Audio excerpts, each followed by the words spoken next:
Comedy of Manners is a play where we will see happy ending, and it is the kind of play that aims at making people laugh at certain follies, vanities, hypocrisies, and also weaknesses of people for the purpose of reforming society. And this kind of comedy was the dominant genre of drama during the Restoration period.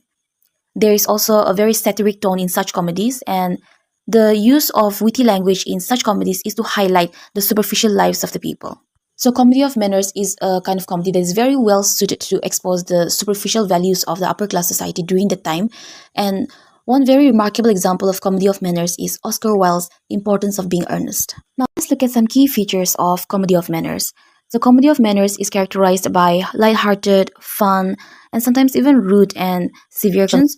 So, the characters use language or speeches that are brilliant on the surface but hollow within. The dialogues are short and sharp, and there is ample use of wit in Comedy of Manners. Sentimental comedy was a form of comedy that emerged in the 1800s in Britain, and it was a sort of reaction against the Comedy of Manners. Sentimental comedy was that man was good but was capable of being misled.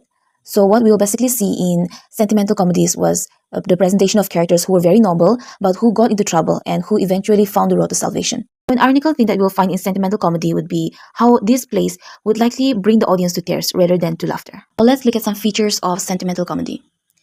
Here, humors were replaced by pathos, and humorous situations were replaced by pathetic situations. So, sentimental comedy were characterized by emotions of pity and sympathy instead of wit and humor. Therefore, they were serious from the beginning to the end, used characters from middle class life characterized by virtue without any gain of vice in them. And since these writers were moralists, they also wanted to teach morals through the medium of their plays and also through their characters.